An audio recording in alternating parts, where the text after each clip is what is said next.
Evangelical Christianity has always been rooted in racism and always been rooted in white supremacy. Somebody was coming into our church and they're black, and would they be eligible for membership in our church? Yes, of course they would. They'd be eligible for membership in our church. But would they be permitted to participate in, embody, and practice what I would call black culture generally in our church? The answer is absolutely not. With all of the evangelicals using Charlie Kirk as a martyr, call Charlie Kirk a modern American martyr for the faith, is due to the white supremacist ideas that he upheld. Why? Because the characteristics that mark black culture as a generalization in evil, murderous, violent, bestial people. They steal, they kill, they destroy. They are sinful to the core. They have besetting sins that are like fatherlessness, sexual immorality. They molest children at a high rate. All of any criminal statistic that you could look at almost pretty much without. When I think white culture, I think genocidal, colonial, racist. I think mass destruction of nations, culture, places, and things, theft of people's ideas, people's culture, people's things. I think the highest rates of child sexual assault are white men. Bestiality is white men. In family incest are white people. But the list can go on about how you're using statistics incorrectly and just lying and being very racist towards black people while welcoming black people into your white church for white people and want black people to be white. It is insane to me that you can be and say you are a Christian and a man of God and be a pastor.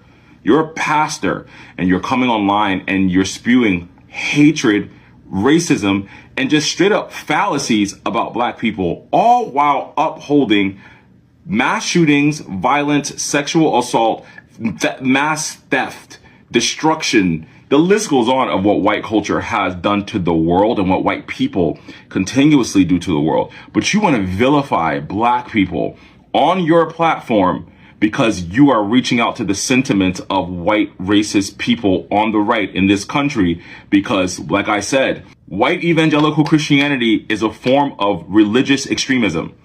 And that's what's at the forefront and the top of this country. America is a religious extremist country in which white people get to be extremist. And it's just okay. You get to come on and espouse this hate, this hateful message. I want to drive home, guys. This is a pastor. This is a pastor. This is a pastor. So a pastor coming on and not being very Christ-like is not any form of Christianity that's real. These people are in a cult. This is a cult. This is a cult. This is why the Proud Boys, the KKK, all these people come out of this version of Christianity because it's not Christianity. It is so disgusting. It's extremely disgusting when you hear the people that call themselves pastors, but not really a pastor because they are white supremacists, speak about the colored people and denigrate them, make them feel like all they know how to do is how to be aggressive, how to just name all the not so good things. And he said that is what they are good at. And of course, you can know where those statements are coming from. You can tell where those statements are coming from. If another person is saying that it would have been okay, like, well maybe that's why you don't like them. But when a pastor who pastors a church, who pastors different species of people, is speaking with that tone, with that level of ignorance and illiteracy, someone that should understand the behavior, the pattern that Jesus emulates for them. If they claim to really have the Christ-like behavior, you would expect that they should know better and they shouldn't segregate. They shouldn't preach anything that is in support of dividing the people. Then you know that they're just supremacists. That's who they are. They're against anything that is not their color. Anyway, guys, let's go check out these videos I've put together for you. But I'm dazed because if someone that calls himself a pastor can speak in that manner, I mean, that's what has happened. That is what has happened because, oh my. Let's go check out more videos. I'll be right back because I don't even know what to say. I'm trying to just control myself, Credits are given to all content in this video. Let's go watch it and I'll be right back so we can take more comments. Don't go nowhere. If you're a Christian white parent who loves the Lord and loves your children, that you need to have the talk. The talk that we're referencing is the talk that takes your children according to their maturity at the proper time, the appropriate time, and says there are certain parts of town that you cannot go, and there are certain people that you cannot be around. Right? If there's someone who is black in our church and they've been in our church and we know them and they love the Lord Jesus Christ, great. We're not talking about that person, but we're talking about when you go into a crowd of people. If you go into a crowd of strangers and they're white strangers, there's some danger. If they're black strangers, there is 30 times more danger. Them's the facts. And it is actually a failure of your parental duty. White parents, please hear me. If you teach your children growing up, if you lie to them and say all people and all races of people in our country are the same, they are not. You are actually depriving your child of factual, truthful information that could save their life. White churches have not just been supported by white supremacy, they have served as its headquarters. I know you don't want to hear that. They have taught white people that oppression is godly and that power belongs to us by divine right. After the civil rights movement, powerful white people, men, saw that their grip was slipping. Black people were winning court cases. Poor people were organizing. Women were demanding rights. How dare we?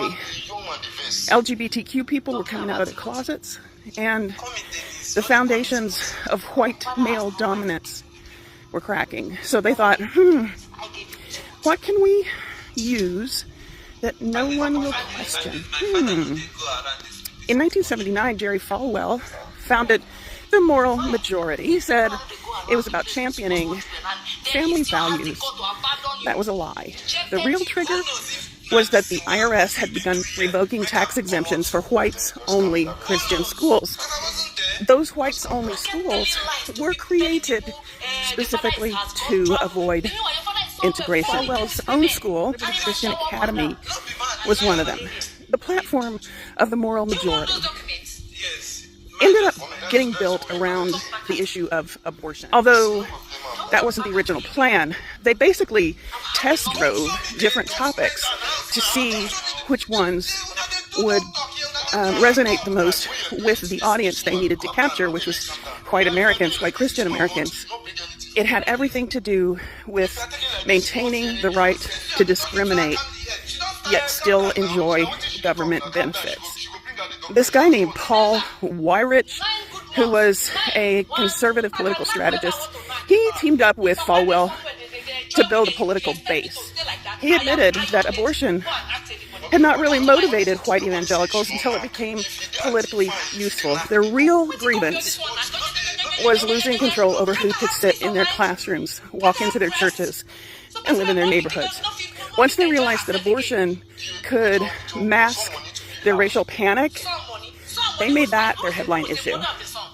They built a movement that turned pulpits into propaganda platforms. Sunday services became political strategy sessions. And that's illegal. You're not supposed to be able to do that at a church if you're getting tax exemption. Ministers told white families that their enemies were not the wealthy elites exploiting their labor.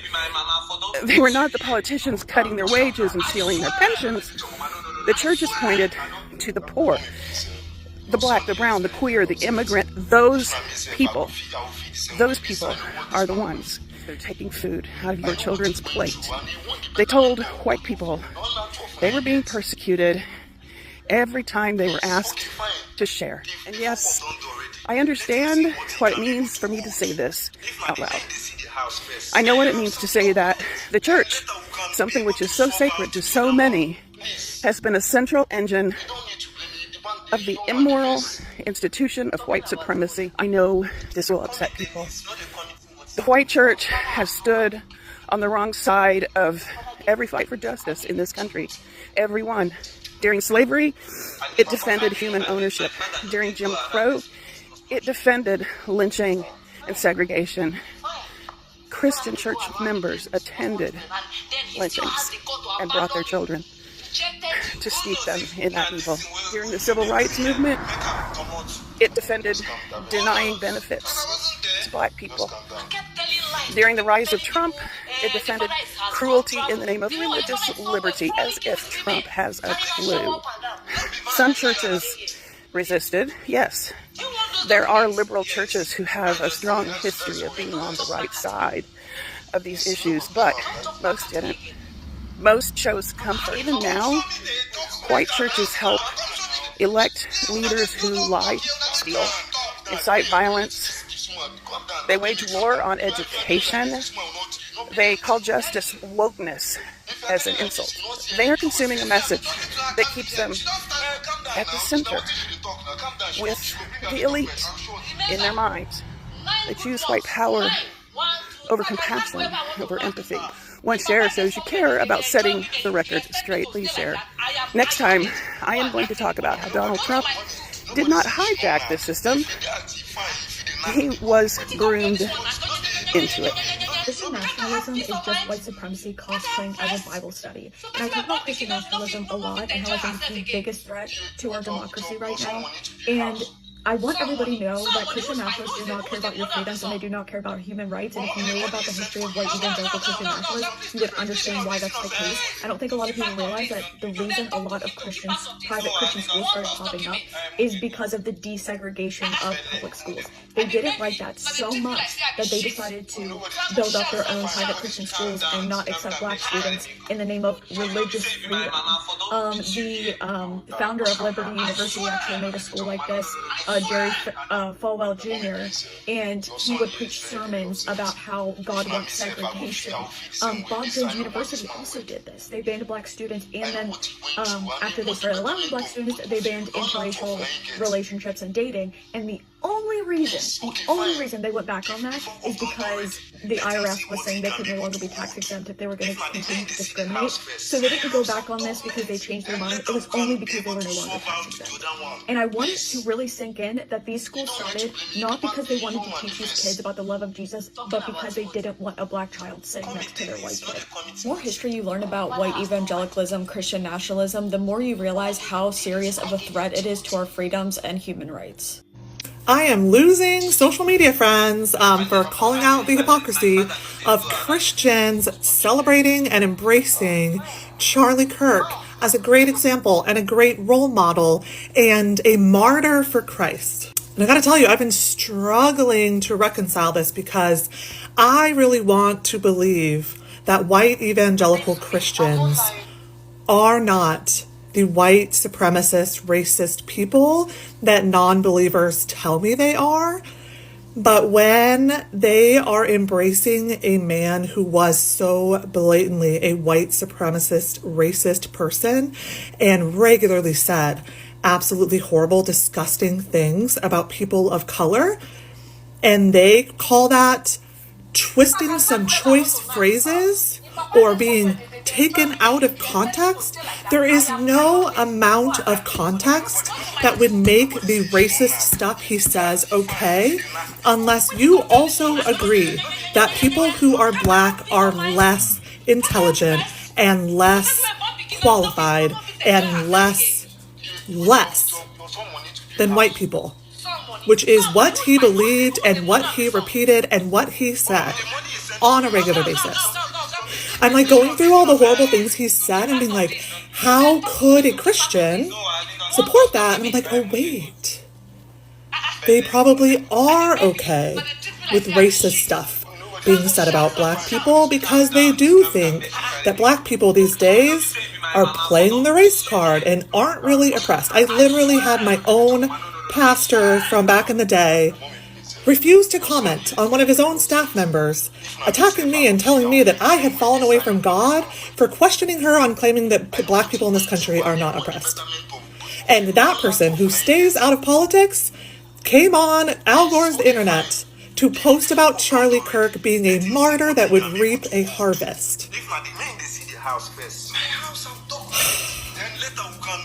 So yep, maybe all of the non-believers who have told me, yes, Michelle, you think they don't realize that they actually are racist and they are racist? You know, the level of illiteracy and ignorance being displayed by the so-called pastor that should know better, that should do better, it's alarming. It is alarming because you now understand the religion that was brought to Africa when they came to colonize Africa. You can now understand where it's coming from. They don't believe that making someone of less, I'm looking for the right word, making you a lower person in terms of self-esteem to them, they feel is righteous and just for them to do. And that is why all that they did during that time, colonization and all that, they feel is good, is all right because their doctrine supports that. They feel they are justified to take some people and make them of lower ranking, lower hierarchy of human being, where they can use them, they can tell them what to do. They become their boss, they become their master. They feel all of that is justified. That is why some of the things you see in the Bible today is from those people. They change a lot of the part of the scripture. I hope you are aware of that. The Bible is not written in English. It was torn. Some of those things you saw were changed to suit their selfish agenda. And that is why I'm not surprised when some of them are spewing some of the things they are spewing out, you know that they are a bunch of hypocrites, bunch of people that do not want other people to progress. When you're preaching segregation, when you're preaching dividing of the people, when you're preaching, you are profiling the people. I wonder the kind of church such a pastor is going to raise. And that is why you see few individuals are bold enough to come out and speak anyhow and say things anyhow and speak people down, make people feel so irrelevant. Because that has been what they've been listening to from when they were young. It has become part of them to speak low of people, to make people feel low, to make people feel low of themselves. And that is why you say in the government as well. They feel, oh, we are in charge. Whatever we say is final. And they are everywhere. And now they embolden people to come out boldly to speak. That is what has become. And it's so sad. If another person is buying into it, I would have said good. But hey, they are the origin. These so-called pastors, and they are the origin of this message. They use the church platform. They call it white church, evangelical, whatever. They use the platform in the name of church, but the people underneath, the people that are behind this agenda are extremely dangerous people. And that is why till today, they are not ashamed to speak boldly, to say that some set of people should be avoided, even though guys, let me know what your take and your perception is. Let me know. I just wonder what the world is turning into with this set of people who does not want other people. They know the origin of creation. They know. And all of this is just an agenda to make the other set of people not to come up in maturity, in understanding, in exposure of who they truly are, because they're actually afraid of them. That is the agenda. That is the plan. And that is why I always say, never fall for their agenda, never fall for their plan. As a black man, you are more superior, you are more powerful, you are more knowledgeable, you're more blessed. That is the truth. And that is what they are afraid of. But we don't go and speak that they shouldn't love any set of people, but they are the one that is always doing that. And that is why they will always be beneath.